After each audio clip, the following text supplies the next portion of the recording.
Doing great. We've got 3 things pending, and they're all set for trial, I believe. Yes. And,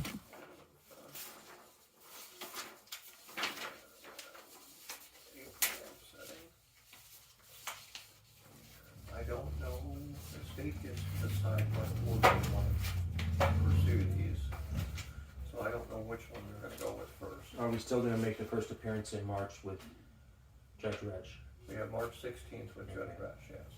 And then April 12th is a jury setting, but as I said, the state will be able to choose which case they want to try first. That's the way the rules are. So we have, as I said, there's 3 files, there's actually 4 things. Yeah. We've talked, I think, originally about the first 2, and I wanted to reiterate or restate that I did get the material you sent me, and I think that there's a real problem the state has in those first 2 cases. Right. Well, this all goes back to 3 or 4 years ago. Here's some social media posts that Henry Carpenter's family have been sharing on the internet. What's happened is we moved into this house near your secretary. She knows about it. She can probably fill you in. And as soon as we moved in, Ed Carpenter across the road, his girlfriend claimed ownership of the property because she had relatives living there. Used to. You're talking about at your residence? Yes. The 1302 Ash? Yes. Okay. And they started in with a harassment scheme where they would try to catcall us into arguments from across the road. And Ann and I, to this day, I completely disavow myself from any sort of public contact with these people. And when you deny yourself that opportunity to them, it only makes it worse. Now they're coming to our house and they're trespassing on private property to get as close to the property line as they can now. And this incident here, I pleaded guilty to this because I missed the court date and we went to trial in handcuffs that day. So I had to sign a plea bargain agreement just to get out of jail, basically is what happened. And on that day, it was the same thing where they came to Mr. Moore's property. He owns property behind us. And they staged a little scene in our backyard using his property. And she came out and then got in a small argument with me. And then a few days later, she goes on the internet and she begins posting tirades saying that I'm a public enemy now. Okay. I'm a dangerous individual because I came out of my home to ask these people to leave my property, is basically what happened. Okay. And from this incident here, I went on 12 months of court supervision. Okay. And they continued their harassment. As soon as I got off court supervision last year at this time, that's when the abuse started happening again, them trying to put me back into handcuffs and back into jail. And the 1st of January last year, I had an incident in front of Tara Parker's mother's house where I was walking my dog in the park. They came, or no, I was just using the road outside of their house. And they blocked the road and tried to get into a scuffle in the middle of the road. They're basically refusing me the right to use the road in front of their home. And they were willing to block the road with their body that day. Okay. Are you talking about I should probably bring you another. 19 CM 24, which was Tara Parker? Yes. That was a plea on January 13th of 2020. Is that what you're talking about? Yes. That you were in custody? Mm-hmm. Okay. And that's the same group of neighbors. They're all related to one another now. Okay. The point is, they started in January trying to harass me back into handcuffs. They started in front of Tara Parker's mom's house with an incident that involved a man blocking the road, and then when I tried to stop, he tried to pull me out of my vehicle and get into an altercation in the road then. Okay. A few months later, I was walking my dog in front of my aunt and uncle's house, which is Dean and Kay Martin. They live right across Beach Street from Henry Carpenter, and this is your second, or what you would call your first incident here. Right, carpenter's the old word, Yeah. he's swinging at you. Yeah, that's Yeah. 2 months down the road now from that initial car attack, and he's actually used this 14 months to gain support for himself, saying that if he sees me in front of his house, he's going to put me in a wheelchair. So now I don't get to use, I don't get to walk my dog in front of my aunt and uncle's house now, which is the only safe place I have in Marshall was this home that's owned by my Aunt Dean and Uncle Kay, and they're just right there in the middle of all that carpenter chaos. Okay, well, let me go through what the new matter is, because we haven't talked about No, that one. This and I is the don't. one with- All I have on that is after the fact. I have video evidence of me getting into a confrontation with the Minsner family. They're somehow involved because they heard the scuffle and came outside and decided to do the same thing where they would scream and shout themselves into the situation. And then once they became involved, they claimed that I had threatened them somehow. And then they used that threat to gain a civil arrangement from Judge Lewis. And Judge Lewis took this to court, allowed them to take this to court in under 2 days to get a civil arrangement against me. So you're talking about like a no contact order? Yes. Okay, I wasn't aware of that, all right. Okay, the Minsner family has one against me, and that stems from the Pruitt incident. All right, so you have, excuse me, they charged it as a battery against Joshua Bracken and a disorderly conduct against Lauren Meisner. Excuse me, So there's two. two counts. Oh, nice. And the first one, the battery, includes damage for a necklace. Well, That's part of the battery, and they're asking for restitution on I that, was- so. I was in bed at the time that night. It was around homecoming. They were out causing trouble at homecoming. They were driving recklessly around the neighborhood, and I heard someone do a huge burnout in front of our home. And I stepped out of my house in my pajamas. I was wearing underwear, basically a t-shirt and a pair of pajamas, no shoes, no socks. Right. I didn't even have my dentures in, and I just wanted to step out to see where they were going. So what I did was I lost sight of the vehicle from my home, so I just booked it down 13th Street to the intersection of 13th and Beach there. And I didn't know that vehicle was going to go 1 block down and park at 13th and Plum, where they live. Well, they don't live there. They were shacked up with the family that lives there. We have a situation in Marshall where our end of town is pretty bad now, to where we have houses that are just basically flop houses for these kids. Okay. Well, the allegation in the police report talks about the timing is like midnight on the 25th of September. There's Joshua Bracken, a Courtney Brown, and Bruce Bracken, and Yes. two juveniles. All of those individuals were involved in the assault against me. Okay. So I was basically fighting myself off from 6 people. The necklace got broke because I was on the ground, and they were all surrounded me, kicking me and punching me while I was on the ground.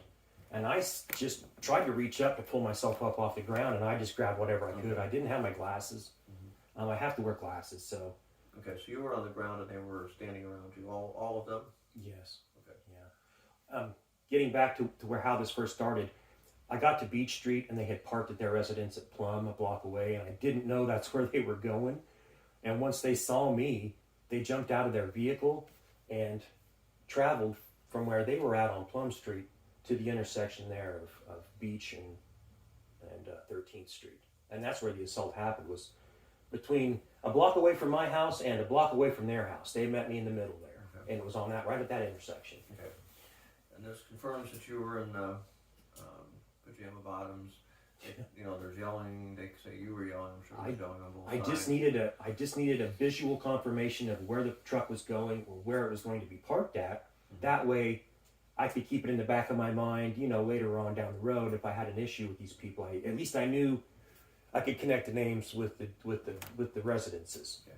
And I had no idea they were going to assault me that night. And then the second part of this is that Meisner is in her house and wakes up and hears all this, and so she's charging the Actually, authorities on that. from the police evidence that they let the Judge Lewis have during the civil trial, they said that they had undercover cameras set up and they had filmed me at the time, so they weren't Did sleeping. they show the film? Or No, did they just had it? verified that they had it. and they said that this was all, they had planned this and were lying in wait while I came by. Okay. Let me see what I can find out. These charges have all been added after the fact. These charges you have now are nothing more than the district attorney's office adding insult to injury now, trying to figure out what all they can charge me with. Well, And the fact of the matter is, I'm the only one that's ever going to be charged here. We've gotten to the point now where these people can come to my home and insult me out of my home and assault me. And if I don't have proof on a cell phone, then they're going to get away with it. And the bad news is the police know this now, and they told me that if you leave the house, you better have something on you. You better have a witness or something, because we're going to let this go down. okay, I'm not showing anything. My rights to habeas corpus, whatever that is in Marshall, has just gone right by the wayside. Okay, I'm not sure that I see anything with the Meisners. I don't see anything. Order of protection. Nothing in this calendar year or last calendar year. The last one I saw. It must still be. was It must still be getting massaged by the Well, if you were in court, district it had attorney. to have been filed, and it's not something the state's attorney would do. It would be a private matter. So that's why I'm confused by this. So yeah, they dragged me to was court. it Meisner that did it? Minsner, Minsner. Minser, I think. I mispronounced it. M-I-S-N-E-R, right. Yeah, they basically got involved to serve as a false witness and claim that I was just the public enemy. What I basically am in Marshall is the nigger that gets to get beat on, and they tell me to shut my mouth. I'm not allowed to speak about it. I'm simply there to take the beating and take the charges. And while they're beating me as I'm down, these families get to build homes and careers for themselves. And I'm the little whipping boy now that's constantly in trouble. Well, let me step back a second, and I wanted to talk to you about that attitude that you have. I'm not disagreeing with it, but I do want to ask Based in you, fact, it's a scientific theory. It's Well, a scientific fact at this what point. I want to do is I want to ask you to be a little bit more. I don't know what the word is. After 28 months of kicking the can down the road, Be you a little want, bit more. you want me to be more patient. I want you to be a little bit more accepting of both my role as well as my office role, okay? Because we're not out to get you, okay? I mean, whatever people in this town think about you, I don't think that way. I have no connection to anybody in these cases. I don't know them. I may have run into them, but I don't remember it. I know. So I'm I just know. saying, I'm probably one of the few people on your side, okay? So that's all I want to say. I'm not trying to criticize you or claim that you're wrong or anything. I just want to try to make our relationship helpful to you, because that's what I'm trying to do. It's definitely not going to be helpful from Judge Lewis's or Judge Rex's standpoint, because they're already biased against me. Well, okay. And the whole point of these civil cases that went before him this year was to give them the opportunity where we've kicked the can down the road long enough to I'm where not it gives them sure- opportunity to do I don't see this. any civil cases that are filed, so I'm going to have to investigate that, because I don't, I'm not disputing what you're saying, but my, when I deal with legal matters, which I've done for 40 years, a case has to be filed before you can actually go to court with it. Now, it's possible, I suppose, that there's some kind of impoundment of it or something like that, so I have to check. I was literally, what's going on is I'm literally getting beat now, and it doesn't matter whether I have evidence, video evidence or not.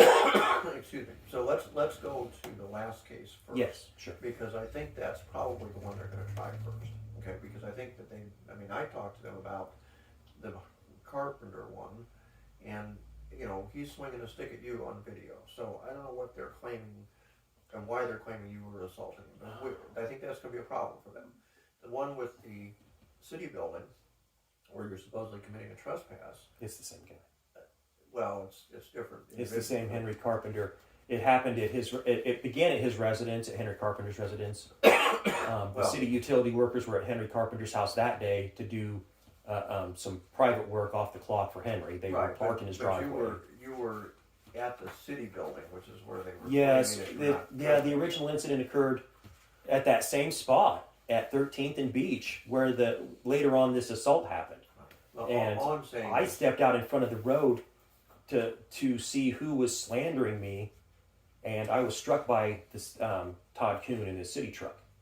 And I called 911 then and reported it to 911, and they said, well, you know, you'll have to call the city and file a complaint with them. And I said, well, okay, fine. And I then went down to the city garage hoping to file a complaint there because I just assumed that's where the city utility office was. So I went down there, the door was locked.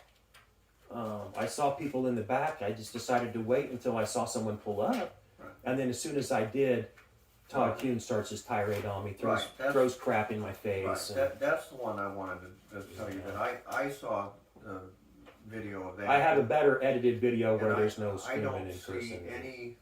I mean, there's a discussion, and then they're talking about stuff, and you're talking about stuff, and at some point they probably did say you need to leave.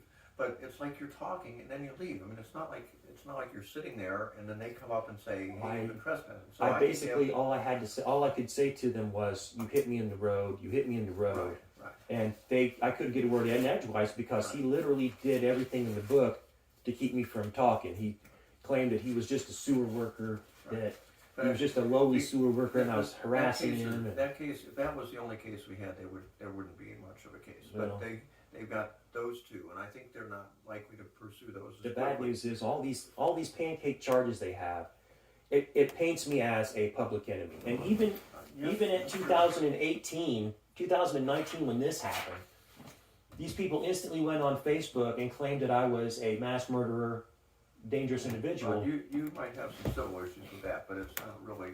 You can't hit somebody in 2021. Not that you did, but you can't hit somebody in 2001. Because they posted something in 2018. I mean, it just doesn't work that way. No, I didn't go out, and I definitely haven't gone into any of these situations to get assaulted. Right. The situation is I'm being assaulted, Right. and then being left without enough evidence to claim that it's not my fault. I agree with you. Basically, they're in this Bracken Meisner thing. You know, everybody there besides you writes a statement, and it's all oh blah blah blah. I wasn't allowed to write a statement until after I was in handcuffs at the jail. Right.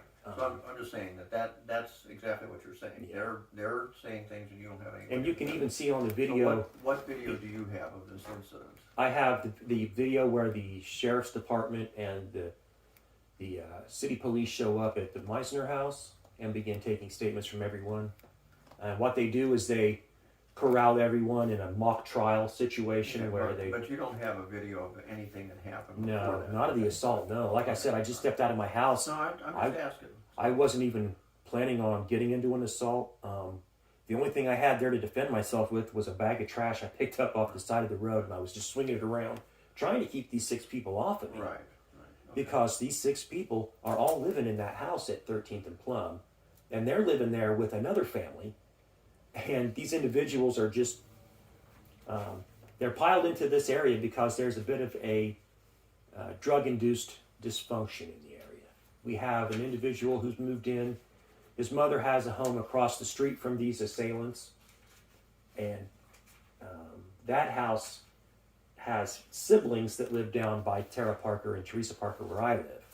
And that house has been raided for meth and for drugs in the past. So now we have a problem where I think Austin Kendall owns that trailer, and his daughter is living there rent free because Austin Kendall owns the property, and her husband has the mother that lives up the road across the street from these assailants.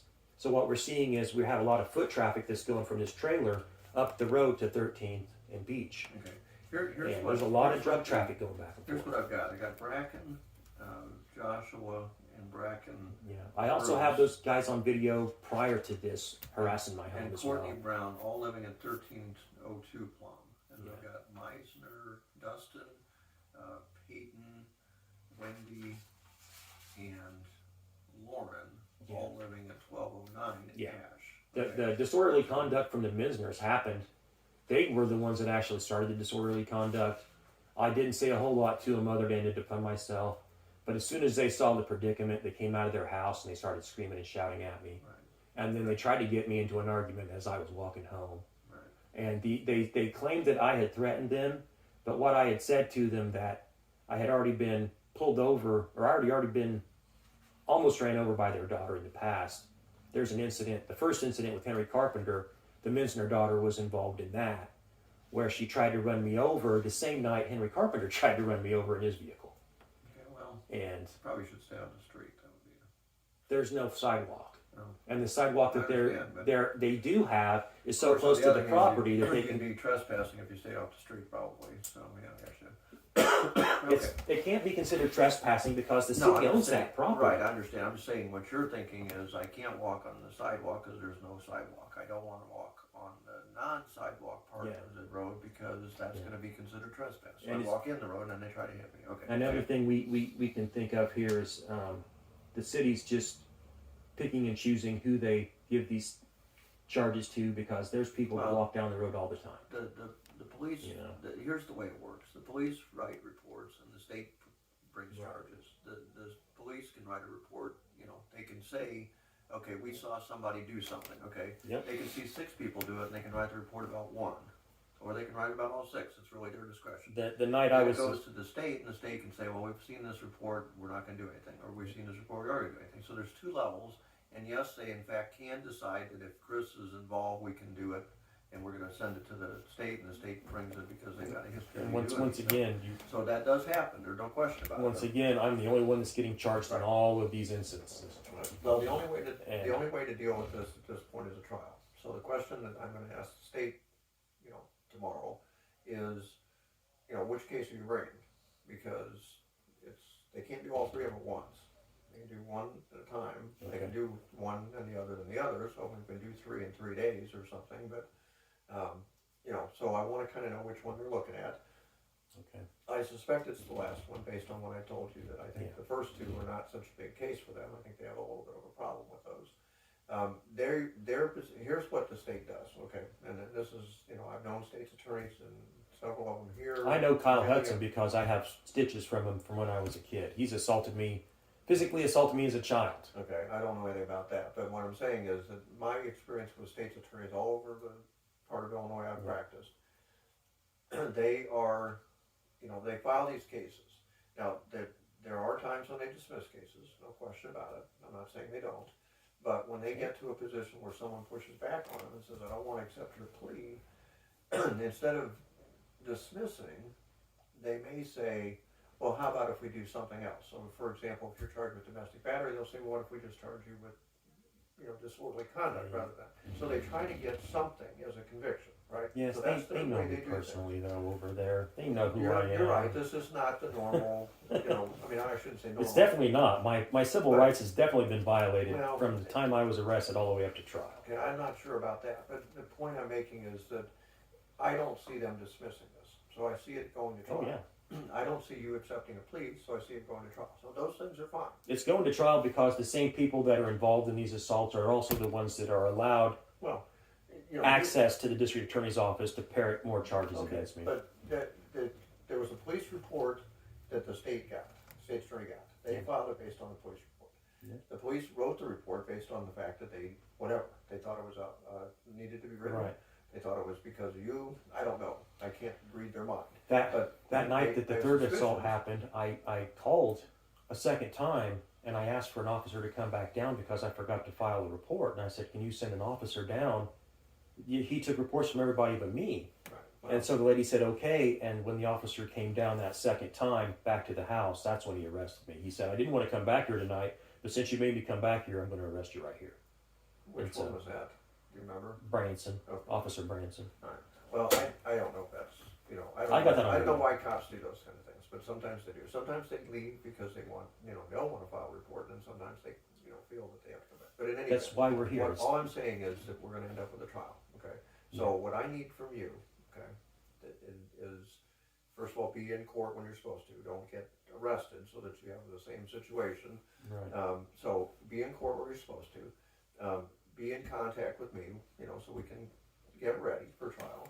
Yeah, I've got that too. I've called 5 times in the last 2 months. Well, I'm not suggesting that Just you call have it, a please. call, but you know, here's what I'm talking about. This kind of stuff. Okay. So I don't know what that was. I never opened it. Well, I can give it to you if you want it. I mean, it's a letter to you for me, so it's not anything. I don't know what it is. I know exactly What it is probably the post office playing games. at this point. You're saying you didn't write this?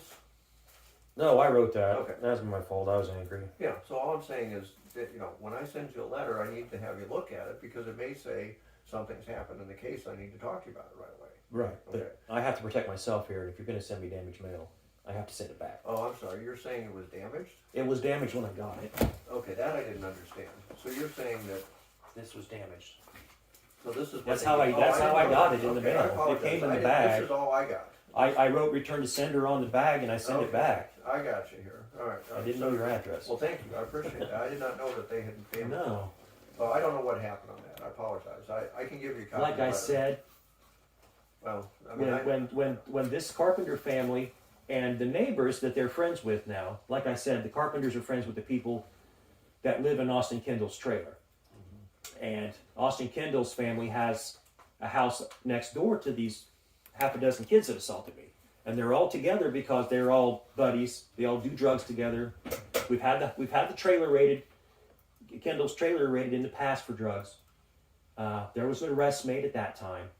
So all these kids are involved now, and they're trying to get revenge because now they claim that I'm somehow, now that I have a YouTube page, I'm somehow keeping track of them. okay. Well, again, my point on this is I apologize. I did not know that it came damaged to you, and I don't have any problem with you returning it for that reason. I don't, It doesn't matter. I don't know what happened with the post office. I apologize. I thought you had just done it on your own, so that's fine. But my point simply was to get ready for trial. There are days when I'm going to need to have a chance to talk to you to get ready for trial. It's going to be coming up in April, not like tomorrow, but we're going to have to talk some more. But I'm perfectly fine with going to trial on this. Here's what the state has to prove, okay? Assuming at the moment that their charges are what they have, and I say that because they can amend it. Sure. Okay? But right now what the charge is battery. Okay, so Joshua Bracken says that you made physical contact of an insulting and provoking nature with him and that you struck him. Okay, and he's going to say you struck him and then you took his necklace. Yeah. So that's that one. Your defense is, I was being beaten, and yes, I did grab him, but it was because I was on the ground and they were kicking me. They came out of their vehicle. After I saw this reckless vehicle driving, they actually got out of their vehicle and walked the block towards me, trying to instigate an argument. Right. And it was me trying to.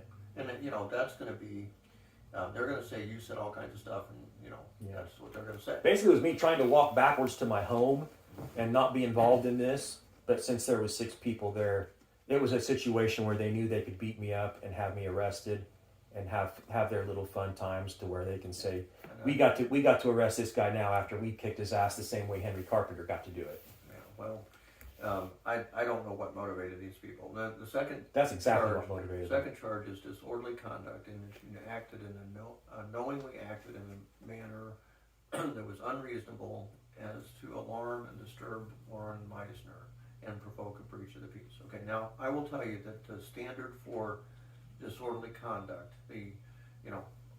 somebody did something to disturb me. Yeah. It's a very, there's no real definition. That's Okay, why so they it's use gonna it. be up to That's why they use it against Right, me. but it also means it's up to the jury to decide if that is enough. I mean, for example, I had a case one time where a teacher was claiming to be, somebody was disorderly conduct in their class because they yelled at him. Yeah. And I'm thinking, you're a teacher. That's part of your job, And I think that there's all these times when cases you that the say, district attorney are bringing are to paint me as a crazy well, nigger in the neighborhood that they're trying to run out. okay, I'm not disagreeing with that. I mean, I'm not going to say I agree with that's what they're doing, but I'm not going to argue Well, with it. I'll That's use the young word opinion because that you have. that's exactly how I've been And treated. I think that there's a lot of truth to that. I think it's not, I wouldn't use the word nigger. African American, Well, no, I would just racist. say, he's, you can't turn your back on him, you can't trust Yeah. him, he's crazy, whatever. Those things I think. My but I my don't know mother about- was Judith Martin and my dad was Ray Luth, so that makes me Christopher Martin Luth. So when I walk into a Catholic courthouse, I automatically have a target painted on me because of this strange last name that I I have. don't have any idea what that means, I mean, honestly. 'Cause You don't. I don't know who those people are. I don't know who. At the are. courthouse, they're all Catholics. Kyle Hudson, Judge Well, Lewis, Kyle's Judge not- Reg. No, Kyle Hudson is not Catholic. He's not. There are a lot, but he's not. I know that. I could have sworn him and his mom were Catholic. No, and I know that because somebody that used to work here went to his church. And I mean, that's how I Okay. know it. And he's told me certain things about Well, his church and stuff Getting like that. So, getting back to that, but the point is, the reason why we're doing all these charges against me and exclusively charging me was to give the county sheriff the opportunity to take my guns away from me. They violated my Second Amendment rights. They took my guns away because when I try to make a call to report an instance where do you have no right to firearms right now? Is that what you tell me? yeah. Why is that? There was an instance in June of this year, 6 months ago, where I was in the park and a city policeman stopped to interrogate me about a burglary that they had been called to investigate. Right. And Tara and Teresa Parker had either had their friends or family falsely report me for a burglary in the neighborhood because they saw me standing at my property Yeah, line. but they didn't charge you with that, right? No. Okay. They saw me speaking to But individuals in the that's what I'm park. asking about the gun, because that wouldn't affect your guns at all. Well, the next day I called a non-emergency number here in town to speak to the 911 supervisor about the situation, and I wanted to know who made the police call, who filed the call to get the officers down there. And they refused to tell me Well, who made the call. I couldn't, they refused to allow me the opportunity to file a Freedom of Information request. I think you could do that. They won't let me. I I've already tried Well, I don't think they have 3 the right times to in the stop you. past. I don't think they can stop you from filing it. I think if you file it and they say it doesn't. The last time they have no, what was their excuse last time? They said I had no record of me calling. Well, that's different. I mean, if they say that, I mean, they could be a lot, but the point is, the freedom of information, I don't know a lot about it, but what I do know is that you have an absolute right to file it, period. The question of whether they respond to it or not is up to the government. If they say, we're going to give you these things but not these things because they're excluded from the Freedom of Information Act, then they can do that. But they can't not do anything. They can't not let you do it, and they can't not respond. They have to respond, even if they respond by saying, we're not gonna give it to you. So, but that's not about guns, so I'm still confused about your guns. Right. Well, When did they when I was talking to him on the telephone, I said, how would you like it if I brought right now we're getting spotlighted by the Parker family. Now that they've harassed me to the point now where they're including all the neighbors in this scandal, they can shine spotlights at our home and claim that there's a dangerous man living in that house and we have to protect ourselves from this man. Okay, well, that's a civil issue. So now we have spotlights shining When on you our home have, constantly. when you have somebody shining a spotlight on you, on your house, that could be a trespass. So you have civil rights to go ahead and civil case. You can file a civil suit and say they're trespassing by showing. I don't have the money to Well, do I'm just it. saying, that's the remedy. That's why I'm here now, is because they know I don't have the money to defend Well, myself. Okay, I mean, that's. So they're the constantly reality of what you're heinously talking harassing me into court. about. The reality of what you're telling me is true, no question about it. Yeah, well, You don't have the resources to. On the non-emergency line, I said, how would you guys like it if somebody was at your house shining lights at your home, if the police were coming to your home and harassing you in front of your house in your front yard, and they said, did you know you just committed a crime? And I said, what are you talking about? And I said, you just threatened us over the telephone. Oh, that's garbage. And it should be recorded, although I don't know, maybe. Yeah, it is. And basically what Well, that's not a charge. Richard Cash in Casey, or not Casey, in Paris was the one that litigated it, and he had me in court 2 days later after that phone call in Judge Retch's court. You're talking about Judge Rush's court. An order of protection for that incident as well. None of these are showing up on the computer. Against the, this one was against the 911 dispatch supervisor. I don't even know what her name is. I've never spoke to her. I just spoke to the operator on the telephone, and I didn't really tell anybody who I was directing this punishment towards. I just said, how would you, Right, no, I understand figuratively speaking. Right, what you're saying is fine, but I'm not showing So, any of these cases. 3 days later, I'm in court in Judge Retch's court with Richard Cash, I take that back, I do see one here. and they claim that it was the 911 dispatch supervisor that I threatened. And from that, they trespassed me from the 911 dispatch, they trespassed me from her residence, Okay. and they also said that I lost my gun rights. They didn't say it in court. I got a letter in the mail a few weeks later. Now I understand what you're talking about. That is correct. So now I'm getting to the point now where I can't even report a crime or investigate the crime on my own without the 911 dispatch trying to play games where they're going to try to pin me with charges themselves. Simply because I didn't conduct myself properly over the telephone. This is Gary O'Rourke, Ryan O'Rourke, Rachel O'Rourke, Right. Sarah O'Rourke. Right. Okay. And Barbara. Yes. And it's July 2nd of 21 through July 7th of 22. Oh, no, it's not supposed to be more than 2 years. Oh, 20, okay. Okay. So that one, I'm sorry, somehow I missed that before. There's another one here also. Let's see what the other one here is. That is with Kaya, K-A-I-Y-A, Luth. That's not what you're talking about. No, that's another Christopher Luth. That's another problem I had. Shane Luth. Okay. That's what I'm trying to. What was the letter was about in the court when I went in, because I knew Judge Lewis was going to make some snide comment about drug addiction, because there's another Christopher Luth that had been charged in Charleston for meth, and he's 22 years old. He's no relation. Okay. And the kids that are harassing me at my home now are claiming I'm a meth addict simply because they didn't do their due diligence when they investigated all of this. So now I'm a meth addict and a child molester and a pornographer and a crazy man and a psychopath, in addition to everything else. All right, I didn't see those before, I apologize. So I still don't see anything with anybody other than Kaya Luth against Christopher Luth. It was a strange, and it's a strange order of protection because since I live on the same street they do, the judge offered special provisions to where I was still allowed to use the road in front of their house, but not the alley behind their house. I'm just telling you, I don't even see anything at all on the calendar, on the court docket.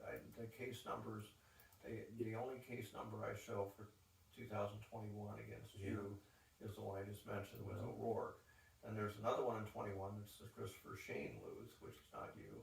And then the only other one if the DA's 2020, which is the other Christopher Luth, as well as 2019, which is the other Christopher Luth. So there's nothing in 2020 or 21 or 22 that shows up except for the one with. My guess is the district attorney is going to sit on that and use it as evidence. It's a civil matter, so he wouldn't have anything to do with it. Well, he'll use it as evidence for the battery. You said you were in court and that there was testimony in Judge Lewis's court. Right, and it was about was it the same one with the O'Rourke's, or was it this one? It was completely different one. It was based on the third assault. That's what I can't find. So I'll have to find it because I don't know what's going on with that. It should be. Like I said, the district attorney's probably going to use that civil matter if he does, to flavor the verdict. What I'm saying is, if he's going to use it, I need to know about it. Okay. So he has to disclose that. He can't just say, "Oh, by the way, here's the stuff we just decided to use in court." Yeah. So they were required to tell us everything they've got. Well, you can speak to your secretary about this. The lake lady outside, she knows what's going on. They've basically vilified me. The neighbors have gone around and knocked on everybody's door to vilify me to the point now where if they see me in a 3-block radius of my home, I can't do anything about that. I mean, my job. Well, they're trying to run me out of the neighborhood. Well, I is what they're understand doing. My job is focused on one thing, and that's a criminal case. That's it. They're using the police to run me out of the neighborhood now. I don't disagree with anything. I'm just telling you I can't do anything about that. What I'd like to say is when we first bought that house, I was a union welder in Terre Haute, and I was moving into that house with my girlfriend to start a family. Mm-hmm. That's why we bought that house. Mm-hmm. And here we are 5 years later. I don't have a job. I barely have a girlfriend. I've had my home ownership rights literally removed from me by my neighbors because they demand to be the ones to pick and choose who gets to live in the neighborhood. Okay. Again, I'm not disputing any of that. I'm just telling you I can't do anything about it. No, I know. I've wrote down about a gazillion things here that's going on. You can look at those at your leisure. I've got 1,000 more. I've literally written a book about this. You gave me that in court. I don't know what the reason for that was. Tissues. Yeah. This is all the evidence that the prosecutor has against me. You're basically saying tears, no evidence. Okay. Tears and lipstick stains. No, that's very clever, but it was well over my head. Well, and you know what's going to happen when next time I'm in court with Judge Retch in March? He's going to deny my bail and send me back to jail. No, he's not. because of this. No, he's not. I don't It know. doesn't happen. Doesn't happen. I think I've seen it in a dream I've had. Well, okay. Well, I mean, my job is to keep that from happening. Okay. Okay. So I don't expect that to happen. I'm going to show up to court that day wearing a white T-shirt, just in case. But yeah, this Did you is say white or light? white. Okay. It's got to be a white one. Kind of jail ready is what you mean? Yes. Yeah, okay. White Well, T-shirt and what they underwear. used to say when I was in other courts earlier in my career, they used to say things like, you better bring a toothbrush with you because you're going to jail. Wear pinstripes. You might want to bring a toothbrush. Well, don't do anything like that. Judge Resch does not have a sense of humor most of the time. No. So you don't want to push him because he'll unnecessarily screw up. It's the same 3 or 4 policemen every time. And the last time we was in court with Judge Resch, the sheriff's deputy that took my guns away from me was the same one that was involved where I missed court and they came to my house to serve a bench warrant. They came into my home and I asked them to turn off my radio and they drugged me out of the house claiming that I had resisted arrest that day. And when the district attorney presented that evidence to Judge Resch, that was the day he got up off the bench and stormed out and sent me back to the jail. He denied me bail that day because he knew that the sheriff, if he allowed that testimony into evidence, it would have been bad for the sheriff's department. So that's basically what happened. I've got the same 3 or 4 guys now that are just waiting for the opportunity. And I believe the police department in town has got an ongoing bet now to see who's going to arrest me the most, and they're going to give everyone the opportunity to arrest me. I know some of the officers. I don't know very many of them. I mean, I've run into a lot of them in terms of court and stuff, but in terms of just generally knowing them. And, I don't think they're bad people, and I don't think that they're necessarily conspiring against you. However, the reality is that when there's a phone call saying there's an incident, and they say, where is it, or who's involved, they say it's Chris Bluth, they're going to immediately say you're the culprit, without any questions. Yeah. Now, they do change their mind, and they do change things based on reality, but they don't start in their head with, it must be the other person instead of Chris. They say it's got to be Chris that did it. Yeah. Okay, so you're absolutely right that type of stuff happens. And I can't, as I said, I can't do anything about that. That's the future. And it's sad, and it's not good, and, but... That's why the slandering on social media was so important to this Carpenter family, was so that when they name dropped my name now to the dispatch, they can get that special treatment from the police. Well, you've got, your YouTube channel is known to people. I mean, you've got my office on there, which I don't appreciate, but that's okay. I'm not doing it to slander anyone. I don't allow comments because I don't want that nonsense to... Well, and again, all I'm saying is you are probably, I would say, the innocent bystander at the beginning of all this, and the pushing on you has led you to do some things, and now maybe there's some equal blame, in some instance. I don't mean blame in the sense of criminal conduct, but I'm saying there's been a lot of effort to paint my YouTube videos in a bad light because they need some kind of evidence against me, and they don't have it. When someone does this, and then you do this, and then they do this, then the escalation is, at some point, is both parties' part. Right. And that's all I'm saying. I'm sure that at the beginning, there was misunderstandings, or you didn't get treated properly. But the more you do, to make it worse, it's going to be worse. So that's the self-protection has gotten to the point now where I can hide the camera so that people don't know I'm filming them. So it makes it a lot better now than if I'm just sticking a camera in front of somebody's face, because there's an issue. No, it's not. I mean, from my point of view, I'd rather not have somebody's... No, I'd rather not videotape at all. But the bad news is, in Illinois, we have Illinois subsection 720, and it gives me the right to one-party filming, but only if I'm not a harasser. It gives me the right to protect myself using video evidence, but I can't interrogate, I can't entice people into an incident using video. Sure. So what I have to do now is I simply just have to wait until I get my ass kicked and hope it gets on video, because if I'm filming and I'm the one being the aggressor on the video, then they can use it against me. Right. So all the videos you have of me now, if you notice on my YouTube page, are simply just me holding a camera and getting my ass kicked. Well, and that's just how it's going to be. We don't have you videotaping the incident involving the No. necklace here. I wished I would have picked up my cell phone camera when I walked That's out. all I'm interested in. I know, whether you did or didn't, And- is not, I'm just asking. And one of the reasons why I was charged was because I didn't have that evidence. I didn't take the steps to protect myself. Here's what I know. As I said, the state is gonna pick one of these cases, and I don't know Right. which one, I'm assuming it's the last one, but that's just an assumption based on the Okay. 3 cases and what they bring as far as witnesses and evidence. It will go to trial because they're not gonna dismiss it. You're not gonna accept a plea, so those are things we know. I can't at this point. I've got I'm too not saying, many. I'm just saying that's the circumstance. So what we do at the trial, they have the burden of proof beyond a reasonable doubt that you committed these 2 offenses. And I read you what the charges are, so they have to prove Right. those things. They will have witnesses. The witnesses will be just the people involved, I not know. the police. I know what's because going to happen. The police have no.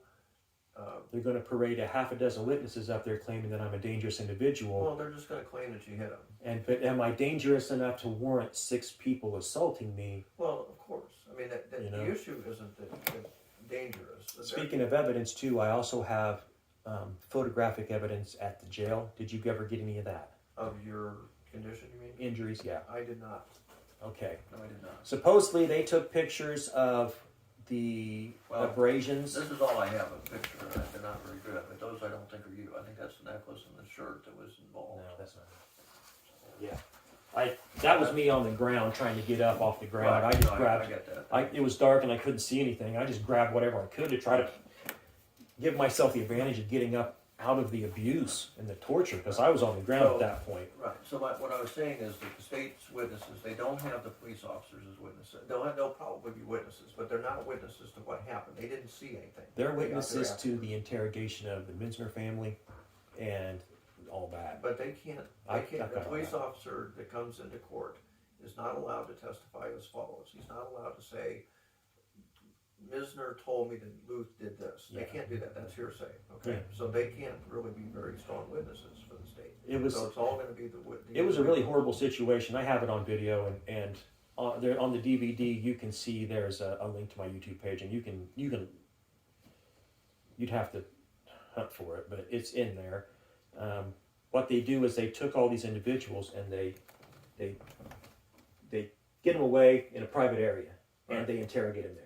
Right. And then I'm left over here all alone. It's a mock trial is what they're doing. Well, they do that, many instances, they do that because they don't want the 2 of you in the same hearing of each other, not because you'll hear the questions that they ask, but because you'll start yelling back and forth at each other and it doesn't get anything done. So they separate everybody so that, and then this is more common with 2 people that are charged. The bad news is they painted me as a guilty party right off the bat. Sure, that is not gonna, I mean, all we can do in trial is get the facts out. We can't argue that the cops shouldn't have arrested you. We keep forgetting now that the only person that is allowed to call me a guilty person is the judge. Well, no, it's the jury in this case. Well, the jury, right. And my point is that I don't want to get into a courtroom setting where We claim police abuse or something like that. we want to claim. Because that's a separate matter. Right. What we want to say is I know. this didn't happen the way they said it happened. And Right. do you as a juror have doubt that this is what happened? And if they have a doubt that it happened the way they said, then they're not guilty. So that's what we're pushing for. Your version, their version, the differences, I just have to prove doubt. correct. I don't have to do anything. It's And you the don't state that actually has have to to- have you don't overwhelming actually have to evidence, prove and they don't have anything. Right. You don't actually have to prove doubt, but in this instance, you can Right. testify. I- So that's that. I think we're, The charges, I think what's wrong with your legal system now that you have is the fact that we can get these kangaroo charges all the way up to trial 14 months later when a lot of this could have been dismissed 6 hours after I was arrested. Okay, and here, just to follow up. It's not on like that, it is on TV, is it? Here's the remedy, okay? The state's attorney is an elected official, so if he's unelected, then somebody else is the state's attorney. So that's the check and balance. And that's- of the election. And that's where all this horrible Facebook slander comes into play, is because now we have who claims to be the victims now are secretly the guilty party. And if you look at these Facebook posts the same way you look at my YouTube channel, you'll see the same pattern of abuse. I do it the right way, this is the wrong way, where they will find a victim and they will openly slander this victim until they can make him a public enemy to the point where it justifies this poor police behavior Well, that put me into chains. And you know, again, I've known a lot of police officers in a lot of different towns. Not that they're my best friends or anything like that, so I don't want to. If you look at my record, this has all started 5 years ago, and it's led up to this. Before this, I had 2 DUIs. Every community has, first of all, the smaller the community, the more people know each other. Okay, we know that. But every community has a kind of a usual suspect kind of thing. You know, Right. there's a robbery. Oh, it must be Joe Smith because he's a burglar in town, right? So they go talk to Joe. Did you do this? Oh, I didn't do anything. And then of course he has all this stolen property, so they get arrested. So there's an element when you're dealing with any kind of law enforcement that they remember things. You know, if they've seen a person 6 times, they make conclusions. You know, it doesn't mean that they're conspiring, and it doesn't mean that they're violating the law. It's just they're humans, and they make conclusions. They still have to have evidence to do anything. The state's attorney still has to have evidence to proceed in a case. Now, to file a charge, you need probable cause, okay? To convict someone, you need to be under reasonable doubt. So a lot of cases are filed because probable cause is easy to determine. You know, somebody complained about you doing it, they have a broken necklace, they're going to, you know, oh, and it's Chris Luth, okay, charge, okay? So that's the process. And they're not going to dismiss because, as I said, they don't, if they start dismissing every case, then people won't ever, you know, do anything except wait till The bad news is they're allowing crimes to be committed to get this process started against me at this point. Again, and they're overlooking those crimes in order to nothing should have happened in that case. persecute me over it. They probably should have just simply said, you go home, and done the whole thing, and nobody got arrested. That's probably what they should have done, because it's not a big deal as far as I can see, but whatever. But I didn't even punch anybody. All I did was try to get up off the ground. These guys claimed I viciously assaulted him, and that's not the case. These guys that live on the corner there, they've harassed me at my home before. They've been at my house before. I'll get you another video ready. You think that there were photos at the jail of you? Yes. Okay. Contusions, lacerations that I had. That's not at all uncommon, especially in any kind of a battery situation. If it's claimed that there's 2 people involved, they usually have the person arrested has some kind of injuries or something. Yeah. And that's very important evidence, by the way, because a lot of cases that involve batteries, if somebody says, I got battered, they hit me in the nose, and then there's a picture of somebody with a bleeding nose, that's pretty good evidence, right? Yeah. But if you say, I got hit in the nose, and the picture is your nose isn't bleeding, then that's not good evidence. So it's very helpful to have that. So when we met there in the middle of the road, they came after me, and all I remember is getting pushed to the ground by 6 individuals, and then from there on out, it was basically just me screaming and cursing, trying to get away from this place, trying to get away from them back to my house. I went back to my house, put my teeth in, because I was a toothless old bum at this point, out getting beaten in the road. I went home, put my teeth in, and got my phone, and started recording, and when I came out of my house, that's when I started recording the incident. And that's when when you left your house, you just said... Yeah, that's when you can see the Misner family shouting and screaming at my home from where they were at. So for them to claim this is disorderly conduct is bogus, because they've invited themselves into it by claiming they're witnesses long enough to where they can add their insult to it. I agree that that's, you know, if I'm at, well, first of all, it doesn't sound like they were asleep, but let's assume that I'm asleep and I wake up at midnight and I go outside and I see my neighbor yelling with somebody that's down the street that I know is a troublemaker. Well, I'm not going to know anything about the facts, but I'm going to say, hey, that guy was yelling and woke me up. They came out of the house fully clothed. He was on the back porch, and when I was walking home after getting my butt kicked, I was on my way home to get my cell phone, walking back down the road, because I needed my phone to make sure I get some of this on video. He had came out of his home and started harassing me as I was walking by. He started slandering me then, telling me to, you know, you need to get your ass out of here. We don't want you living here anymore. Which one was that? The male, the husband. Not one. All right. And he started making comments to the fact that they didn't want me there, and they were trying to kick me out of the neighborhood, and we're going to kick your ass till you leave here. And I basically screamed at them that they ruined my life. You guys ruined my life. You ruined my family's life. All we want to do is build a family here. And that's all I said to them. Probably shouldn't have told them that. Now they're happy.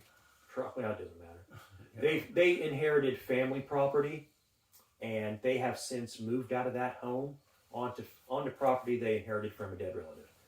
So maybe the reason why you don't have a civil arrangement on record is because they no longer live at that residence. Well, there's no explanation for why it's not on the computer, but I'll check it. I believe that might be it, come to think of it, because the house is for sale, and Well, that wouldn't explain it. I mean, my point is that regardless of whether they moved or didn't move, whatever cases are filed in Clark County should be on the computer. Now, there's exceptions. This doesn't seem to fit in one, so I'll check and see what I can find out, because they don't like me over there. well, it doesn't have anything to do with you. I mean, I don't mean to be nasty about it, but it's either in the system or it's not. If it's in the system, it should be readable. If it's in the system and not readable, that means it's some kind of special deal, which would be juveniles, or there's a warrant or something like that. None of that's the case here, so I don't really know what the reason is. Yeah, and like I said, the threat, the civil case that they brought against me, saying that I threatened them, it was all just for show for Judge Lewis. He invited that in there. It was when the judge says he's heard enough, that usually means that he's going to rule with disregard for the evidence. He doesn't always grant them. I know that, but whatever. Okay, here's where we are from now until the deal. March 16th is the pretrial with Judge Resch. At that time, we'll get another pretrial before the April date. Okay. Not that we'll do a plea, but just because we always want to have pretrials before trials, just in case somebody's not available, a witness is sick or whatever. Okay. Is there any chance I'm going to go to prison for this? No, it's a misdemeanor. So the 364 days in jail is the maximum. So, okay. And in this case, it would be 180 days maximum, because you get day for day for a good time for anything that you'd be sentenced to jail. Not that you would be, but that's the maximum. So basically, no prison. Between now and the 16th, I'm going to talk to the state, find out what case they're bringing, find out about this order of protection deal. The two order of protections were to flavor the judges long enough to where they can give me a maximum sentence. The one that doesn't involve the facts of this case is done. The one that involves the facts of this case, I want to see any information I can on it. That would be They the may not answer. have it. Yeah. It may not exist. I don't know, but I want to find that out. After the 16th, I want you to come in again, and we'll sit down. And what we're going to do before the trial, at least one time, probably twice, is I'm going to act as if I'm cross-examining you. Okay, so I'm going to ask you questions like you're on the witness stand, and then I'm going to cross-examine you like I'm the other attorney, just so you have a sense of what to expect. I don't know if you've ever seen a trial before. It's not very different than what's on TV, although it's not Perry Mason where people can make all kinds of cracks and stuff. But the first thing that happens is you have a bunch of people come into the courtroom to be jurors. The judge picks, or the clerk picks, I think 12 is the way they do it here. They sit in the box. Everybody gets questioned. The judge starts by questioning them, and the state's attorney, then we can question them. And then after all the questioning is done, we go into another room so they don't hear it. And there are what are called challenges. There's cause and peremptory. A challenge for cause is someone who says, either I know Chris and I can't be fair, or I know the state's attorney, I can't be fair, something like that. So they know somebody involved. That's another reason why the social media slander was so important to the Parkers and the Carpenter family. They're all related. But so and unfortunately, a lot of times people say, "Oh, I know somebody that I can be fair," and the judge usually lets them stay. So got to deal with that. But then the second thing is peremptory, which is you'll have so many. I think it's 5. You can throw anybody off for any reason. So you say that person had green hair, I don't like it, they're out. And so you get to do that. The state gets to do that. So what we do is we say yes or no to the people on there until we get 12. Okay? I've got a list on my YouTube channel of all the people that have left snide comments, and I've cross-referenced them with the friends lists of Tara Parker on Facebook, and it's almost name for name of those same people. Here's the other thing we will get. We will get a list of jurors before the jury trial. Okay. So I'm going to give you a copy of it. I'm collecting names as well, so I can know. And then you can say, this is Joe Smith. I know Joe Smith because he was doing this YouTube thing or whatever. And that doesn't mean much necessarily, except that we know we want to kick them off. Right. But so I will definitely give you that list. Once the jury is selected, then there's opening statements. So the state's attorney would say, here's what the evidence is going to show. On this quiet night, Chris came tearing down the street and beat up everybody in sight and yelled and screamed. And then we'll say the evidence will show that Chris was concerned about the traffic situation at midnight, came out, hadn't even had a chance to get dressed. It gets assaulted. While he's assaulting, while he's in the middle of being assaulted, he grabs and happens to grab the necklace. Well, and So that's what the opening statement is. Then the state puts on their evidence. They put on their witnesses, A, B, C, D, whatever it is. They testify about questions the state asks. Then they can be cross-examined. So I'd ask them, is this really what happened? And after the state's done, then you put on whatever witnesses you have, which in this case is probably just be you. And you would testify, and then the state would cross-examine you. And then the state could bring on what's called rebuttal witnesses if they want, which doesn't usually happen. And then at the end of all that, it then becomes closing argument. Right. So state says, we've proven this, and I say, they haven't proven crap. And then they get a jury instruction that says you have to find beyond reasonable doubt that this is what happened. And then they go back and deliberate. They come back yes or no. Okay. So that's in a nutshell our jury trial. I'm hoping my evidence will call into question the fact that there's been crime committed that has been overlooked, and a mistrial will be called within seconds of me going up to see the judge. That was my. Well, there's not going to be evidence presented except at the jury trial. Okay, so it won't happen before the jury trial. No, but you understand what I'm saying, though. I have when I'm getting assaulted by a man after he nearly runs me over in the road. All they would do is say not guilty. They wouldn't say somebody else is guilty. Right. And you want them to say not guilty, not a mistrial, because not guilty is done. It means, I won't have to. A mistrial would be we retry it, so we don't want a mistrial. We want not guilty. I just can't believe what we want is the juror. We want the jurors thinking to themselves, "This is something that happened, and both sides are at fault. We're not going to blame Chris, so he's innocent."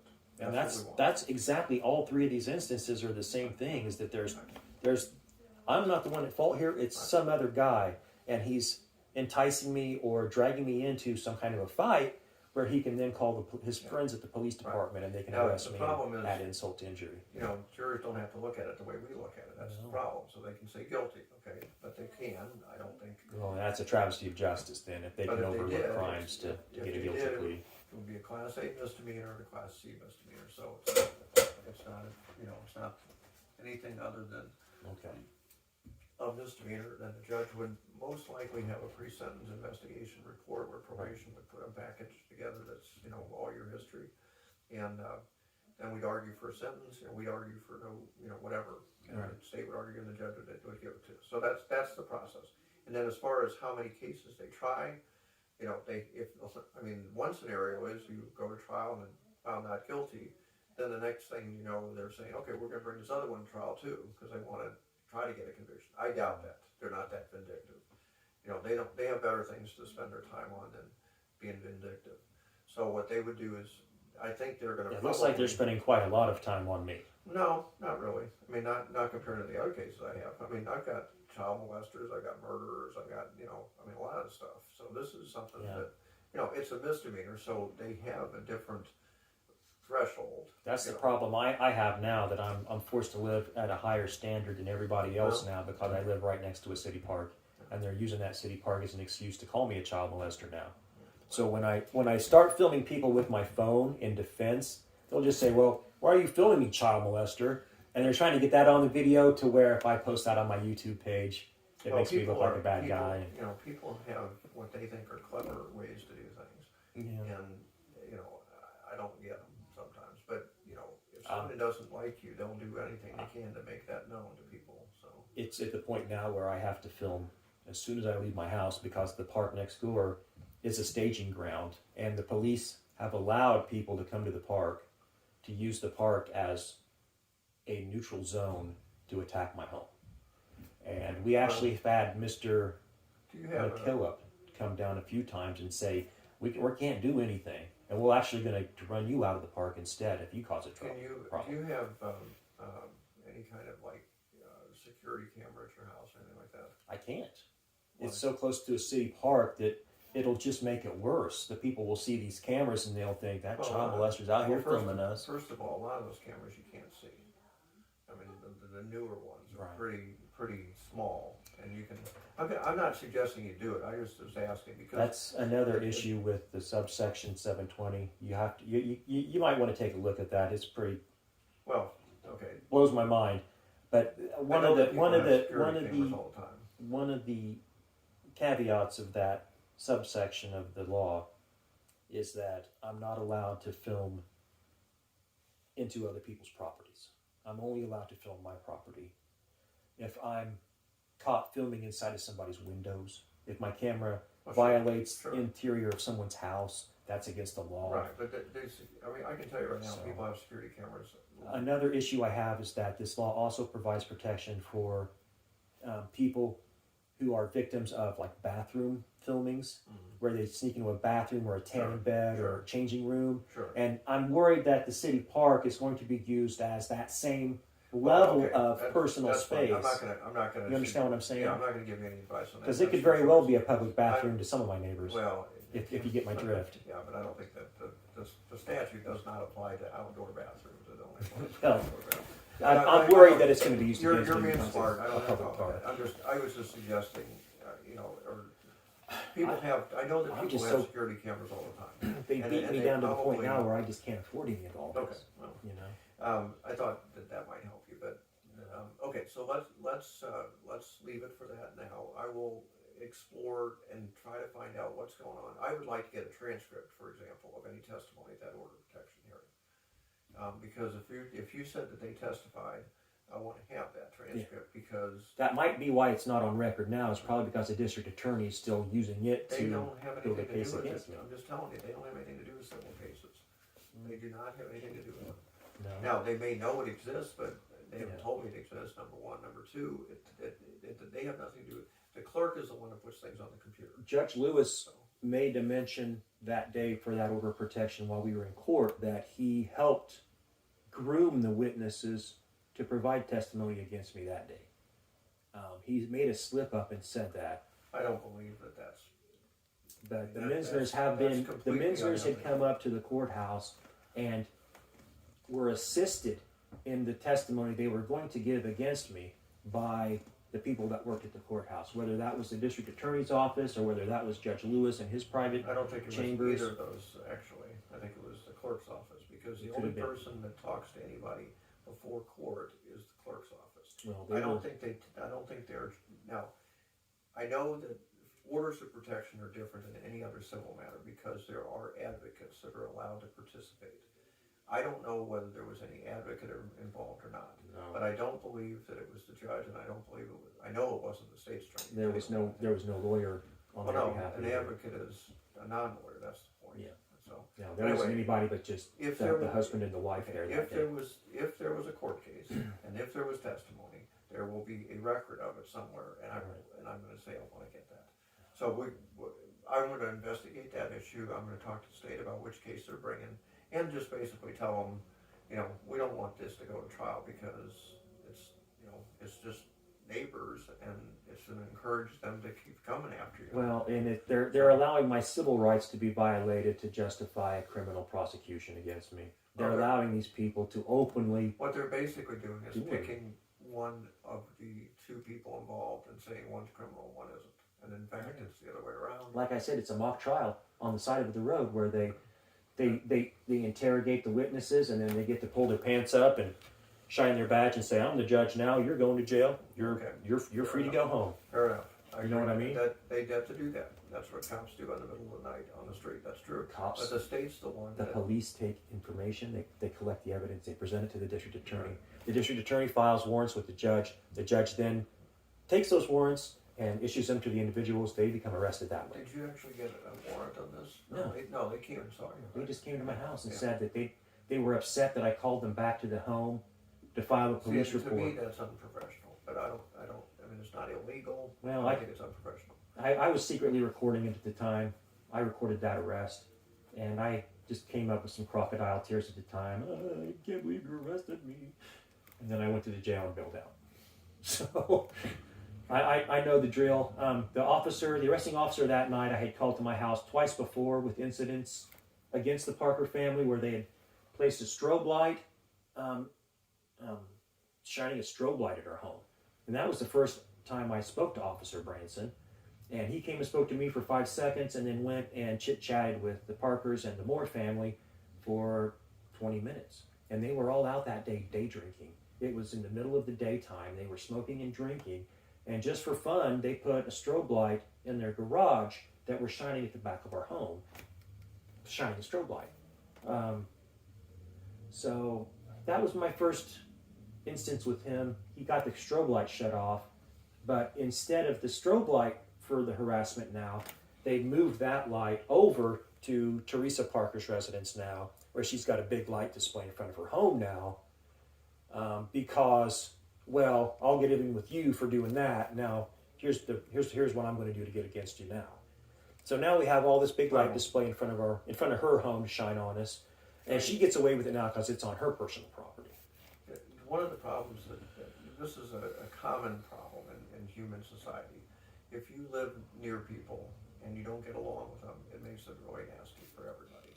That's the thing. See, I don't know any of these people. Well, I know, but my point is that once you get into that situation, I mean, there's really not a good answer. The law doesn't have a good answer. The courts don't. Well, You know, and what we have in Marshall is a small town, and certain people are known to other people, or certain people are known to the police, or whatever. And, you know, any kind of a different person, any kind of a different attitude, any kind of a different approach to the world, any kind of boisterous rejection of whatever is going to be looked at as, you know, problematic. All of these cases that I've had with you have been neighbor to neighbor, you know, and they're not a neighbor accusing you of stealing. They're not a neighbor accusing you of doing drugs. You know, it's a neighbor accusing you of yelling and screaming and hitting. It's all of them. Yelling, screaming, hitting. Yeah. And that continues because everybody doesn't like each other, so they yell and scream and hit. And now you yell, I'm sure, as well. And I don't yell anything derogatory. I don't. well, this talks I about, don't attack character. arrest these motherfuckers is what the police report says. Well, yeah.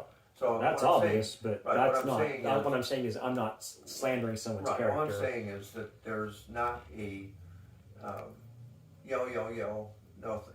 It's yell, yell, yell, yell, yell, yell, yell, yell, yell. What yell, I and use- and it becomes, again, it's this escalating thing. I use colorful adjectives Okay. to describe my situation, whereas these other individuals will use character attacks. They'll use Well, they whatever, use physical whatever. attacks, right? Yeah. And they'll use the law on Yeah. their side. And like So- I said in the past, I've asked them, you know, we don't want to be friends. We're happy over here by ourselves. I didn't say that, but that's pretty much the vibe I give off. And it annoys them to the point where they demand to be involved in this, because now the police are involved and they know that since the police are arresting this guy, no questions asked, we're going to get involved now because it's our turn to get this guy arrested because we have some arbitrary thing he did to us. He must have said something some time ago. Let me just throw out this as a general statement, okay? Most people, and this is just most people, I don't know these people, as I said, I've never met any of these people. Most people I don't haven't either. spend their time trying to figure out how to screw somebody over. I mean, most people don't. Now, if you're a business person and you're trying to screw over a competitor, sure. But I'm just talking about people in general. They don't have to spend time. That's the thing. Well, but That's why it you keeps just happening. said that they said we're going to screw with him because we know he'll get arrested.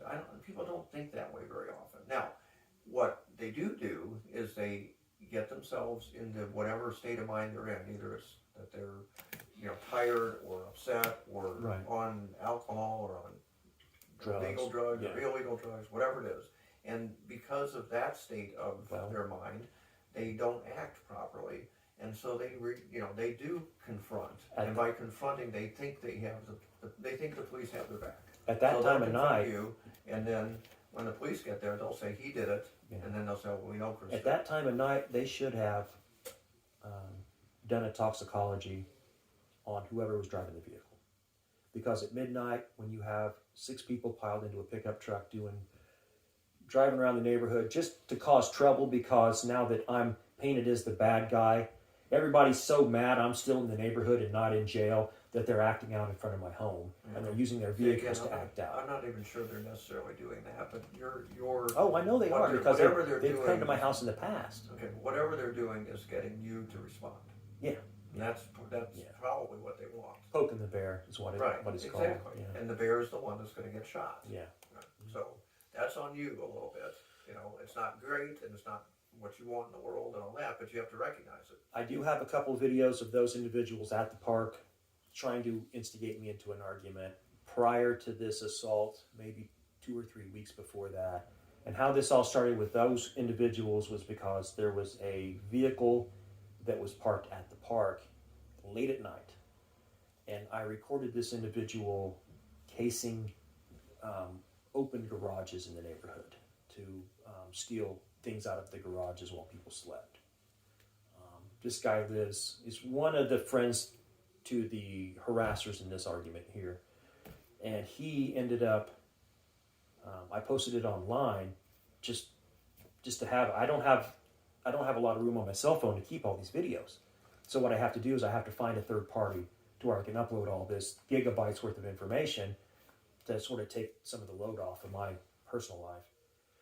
And he saw the video, he was clued in on it, and went to the police station and tried to file a police report claiming that I had filmed him illegally in the park that night. And he didn't get anywhere with Officer McKillop that day, so he came to the park through 2 of his friends and tried to start an instance in the park that day. Who is this? I don't know. You don't know who this is? Just one of the individuals that's involved with this. I don't know any of Here's them. what you have to understand. Anything involving a crime, I have a pretty good chance I've represented that person. Okay, so that's all I'm asking for. I want to make sure I don't have conflicts here. And I'm not saying that I would, would say anything other than I have a conflict. I don't know who the individuals were. I began filming them when they were in the park that day, and they came to the park with their cell phones out, filming my house, calling me a child molester. You're a child molester on video. I got you. And I filmed him. I was inside filming this since it's from the inside out as they were filming from the outside in. And when I called the police that day, I said, hey, there's guys in the park. They're down here to harass us into an instance where they can do this again. McKillop came down there that day and said, I'm not doing anything to remove these guys from the park. They can do whatever they want down here. And then he left. And from there, they called down all of their friends, as many friends as they could get. And they basically had the park piled up with cars parked out in the middle of the street, blocking the street access to the park, trying to stage an even bigger scene to try to get some rise out of us that day. And this was all because of that first improper response by the police that allowed this all to happen. My YouTube page now, the last year, has been nothing but filming instigations where I'm walking or outside of my home or at the state park. I've been harassed at the state park. My office is on your YouTube channel. We didn't do anything. I put everybody on there. Okay. Whatever I have, it goes on there because I never know when I'm going to need it. No one sees it. The 100 or so views that I get are from the same scumbags that. I suspect that the state attorney's office has seen it. I think they have it on their. I think they know about it. I think they watch it. Yeah. Well, yeah. That's why I'm very careful with what I put up there. And I'm not. You have every right to do that. I'm not questioning that, but I would prefer not to be on it myself. But whatever. I'm not going to do it to harass you into a situation. Well, you're not going to harass me because I know what my job is. Yeah, I'm just saying. I I'm don't saying use my videos as a weapon. They're not a weapon. It's just a tool as a shield. It's not a sword. Okay. Well, and again, I want to remind you that I'm on your side. So, okay. Make sure that you treat Holly and me both in that respect. And she's not a slumlord. I don't know what your basis for that is. I live a block away from her. I know, but she lives in her. She has a house. It's her house. It's not a slumlord. I know. So that's a for sure. This has gotten so far out of hand now, and the reason why this can gets kicked down the road 14 months is to allow me more than enough time to get so upset that I act out. Because there's no evidence. The state doesn't have any evidence on me other than this isn't my 14 attitude. months, though. I mean, well, the first one was in January. We're in March now. Okay, the first one was oh yes, you're March, right. I think, of 21. Yes, well, But anyway, the second one was later than that. So whatever. I have But one yeah, instance. They do have they tend to drag. Henry Part of Carpenter's sister had an assault in front of her house where they pulled the door handle off my vehicle and tried to assault me in my car. That's where I think this all started, and that happened weeks after I came off court supervision. It was that first assault in front of Henry's sister's house. Okay. And then Henry was in March, and then a couple months later, Henry and his buddies at the city department are now also involved in this harassment, and he got his city buddies to help him. That's the coon. Yeah. Yeah. And because they were all at his house that day. And like I said, I step out of my house, I walk 5 feet, and here I am in all this, and in the middle of this dysfunction, where they're screaming and cursing at me. And Well, here, I appreciate you coming in, because I have a much better picture of this than I had before. And, you know, we'll keep in touch, and I'll get ready for trial. here's the more, I don't know what all is on here. I think it's just more commentary. There's all of these social media posts. Oh, I've got plenty of this. That's more stuff for you. I've got the third incident where I need to put that on video too. But this is all Teresa Parker and Tara Parker on Facebook. Well, this is Tara Parker on Facebook slandering me from the last charge of from the last assault I had on my record. And this is going. This should be included because this just proves that they have a background of this assault. I have greatest hits. This says greatest hits number 3. Oh So shit, is you're there a missing number? number 2. I was going to say, is there a number 2? Yeah, there's a number 2. I'll have to get it for you. Yeah, this is phone records. This here is, like I said, this is the harassment that I've been receiving from Tara Parker on Facebook. And What is this a phone record of? these are the calls that made you to office. Oh, my office. We're, somebody's letters attempts to get you in here. Well, Try to be responsive. So I let's just put this past and now on. Sure. We can yeah, I've got a doctor's appointment 2 days before we're due in court again Okay. at the VA. So I don't know if I'm even going to be hospitalized. I hope not. What's the problem? I have a thyroid issue. What kind of thyroid issue? They don't know yet. It's been 2 years. I've been on supervision so long that I can't get chemotherapy for it. Is it cancer? It might be cancer. Because I had thyroid cancer, so I know a little bit about that. Okay, so I have. There's 3 kinds of cancer. That's thyroid cancer. One is pretty common and not too bad. One is not so common and pretty bad, and one's not so common and not very good. I had the second one. Okay. So there are good things. I mean, reasonable. I think I have gut issues, whether it's cancer or not, I don't know. That happened in 2012, I think. I went to Sarah Bush with what I thought was appendicitis, but it turned out to be either pancreatic or kidney failure at the time. They gave me a Tylenol drip and sent me home. I didn't do anything about it. Probably living with one kidney this whole time. Well, thyroids are, the problem with thyroid stuff is that there's very few symptoms. So I've lost hair. I'm losing hair on my legs. they've done it all. Look at me. Determine whether there's some, Strange. nodule or They something. mentioned strange fibroid growths in Okay. my thyroid, Okay. and along with that, they gave me a diagnosis of Hashimoto's syndrome. Okay, that's like there's parathyroidism and Hypothyroidism. hypo and hyper. One is too much and one is too little, and one is Hashimoto and one is Addison's, I believe. Yeah, I have So Hashimoto. okay, so that's not cancer, so that's good, and that's very. I tell you one thing about thyroid is it's extremely treatable. You just take a pill and you're good. So they should be able to take care of that. I'm on levothyroxine right now. The That's what I've smart ass remark that Judge Lewis made about me being on drugs was because when I was on court ordered supervision, I was forced to give them a list of all the drugs that the VA was giving me.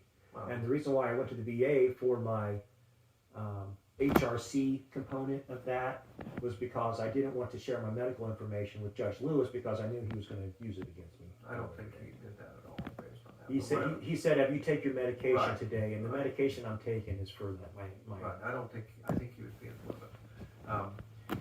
But anyway, Levoxythyroid is what I take. I take that too. Yeah, so you'll Levothyroxine, and then I also take. They've got me on an antidepressant and then 2 sleep aids because it creates sleep apnea, and I'm not able to sleep. So the antidepressants are to put me in a deep enough sleep to where I get some sleep. But I'm sweating chronically, and I'm chronically fatigued to the point now where I can't work. Well, if you go to the doctor and there's anything that keeps you out of court, let me know as soon as you possibly can, because I can tell the judge you're in the hospital and he won't do a warrant. But if I don't know, Okay. I can't do anything, so you need to let me know. My appointment's on the 14th, and I'm going for blood work then. They're gonna try to put me on testosterone replacement. Nothing about that. I don't know either. I had a video conference a couple of days ago with my psychologist, or my psychiatrist. And I'm seeing a psychiatrist through the VA, but, you know, what am I gonna tell him? There's nothing wrong with me, other than I'm being villainized to the point where I'm a public enemy now.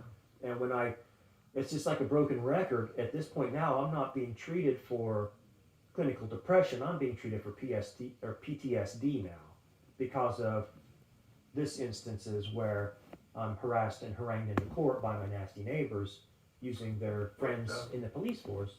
What military were you in? I was in the Navy. I got honorably discharged from the Navy in '96, and then I was honorably discharged from the Navy Reserves in 2000. And when I came home from service, they had already turned my little brother into a felon at the local courthouse. I had a cousin that was in prison for meth, and I just fell right into that same bad family name, brother? Terry Luth. Yeah, I don't know. He had a whole lot of marijuana, from what I remember, and he accepted a plea bargain where he exchanged the marijuana conviction for a methamphetamine paraphernalia charge. They found trace samples of meth in a smoking device that he had. In 2022, I can probably have that thrown out of court, that original plea bargain arrangement thrown out of court, and then have his record expunged because it was originally just a marijuana conviction. I agree. But Depending on the, I don't have any of that kind of money.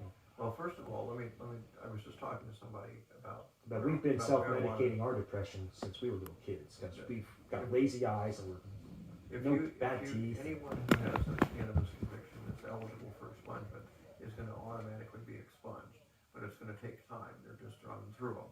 But if you want to go in on your own, you can do it, and I'm not sure there's a lot of fee for that, so you might wanna, it's your brother, right? Right. Yeah, and if he wants to, there's a couple of places I can give you numbers that are like, I think free advice. and I'm not stuff like really in touch with him. that. Okay, so then don't care. He lives up in Mattoon somewhere. Oh, okay. Well, all I'm saying is there's resources that can help him. Yeah. That's not your fight. I've got more than one bully in my life, and this is just an ongoing issue with So me, you're- where this is from my childhood. I've been like this, where I've been bullied and beaten on. Well, as I said, thanks for coming in. Sure. We're in good shape here. I'll keep working on this, and I'll see you on the 16th, and then we'll talk before the jury trial. We'll get ready for it. Yeah, I wish If they you could. have- if you I have wish they could volume throw all two- this out, because, like I said, it's a case of habeas corpus now, where I know I'm an innocent man, and I know this is happening because. I need number 2 also. Yeah, number 2 was the third assault. I didn't have it with me. That's the one that I have where they interrogated the Oh, prisoners. okay. This is something else then.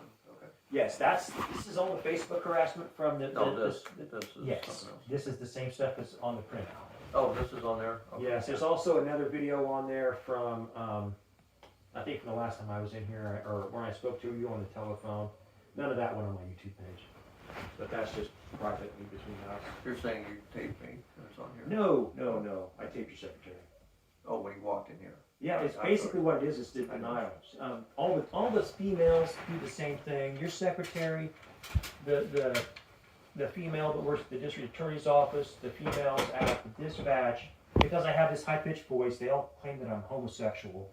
So instead of the men handling me now, they let the females do the dirty work.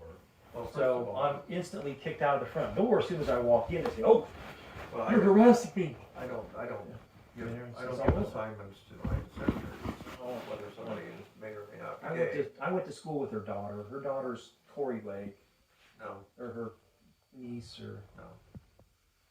whoever it is. I went to school with her. I know her since high school. But what I'm saying is, be kind to my office, please. We're not out to get you. Holly doesn't get paid to be harassed by, and I say harassed because to her, it's harassment when a client is doing You something. do So realize I've known these people my whole life. You have, The Lake family, the Here's- Hudsons. here's what I want you to know. I went to school with Kyle Hudson, and Well, here's what I want As you a to know. child, he assaulted me with a soda bottle, and I got stitches from a soda bottle. Here's what I want you to know. Anything that you want to say about me, say it. I don't care, but leave my staff out of it. Okay? It's not. Their job isn't the same as mine. You obviously haven't watched any of my videos or read No, I'm the just saying. descriptions, because this isn't about No, I'm just the saying. people involved. I'm This just is saying.